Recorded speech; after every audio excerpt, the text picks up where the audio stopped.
Do you really know what keeps your reader up at night? It's deeper than you think. The reason that most business books never emotionally land, even when the content is good, is because of this: the fear that your reader isn't saying out loud. They're not saying the quiet part out loud. And how finding that fear changes everything that you write. Most authors and entrepreneurs think that writing a great book is about giving better tips, better strategies, better information. And they assume that great advice means that their book is going to connect. That's not what makes readers trust you. They don't open books because they want information. They open books because they're scared.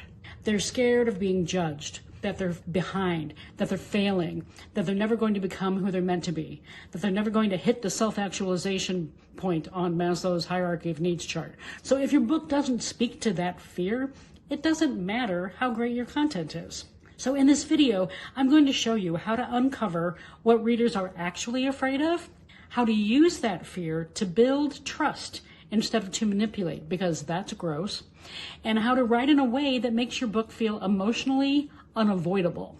By the way, I'm Jenny. I help authors and entrepreneurs write books that don't just inform, they transform. I have spent years helping business owners decode the psychology behind why people say, "This book changed my life." And I turned it into a simple system that you can use too. Okay, let's get into how to identify what your reader is really afraid of. So how do you identify the specific fear that your ideal reader is facing? Think beyond failure.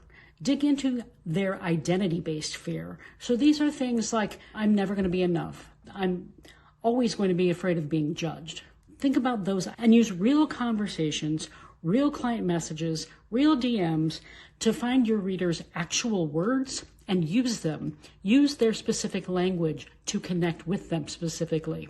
Nothing will kill a book faster than dialogue and wording that just doesn't match.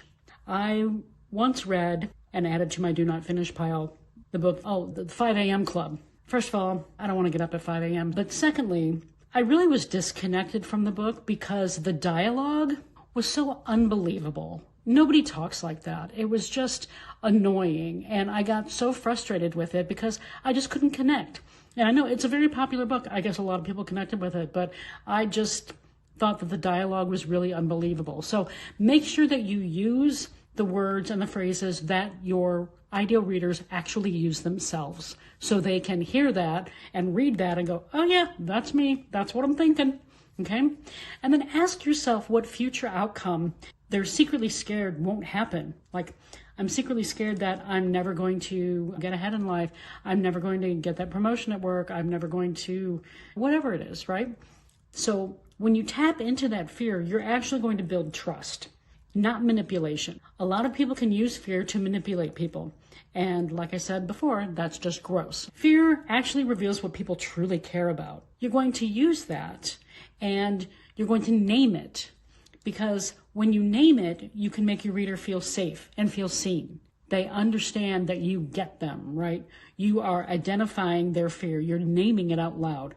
They're like, yes, this person gets me. This person understands what I'm going through. So the goal isn't to exploit.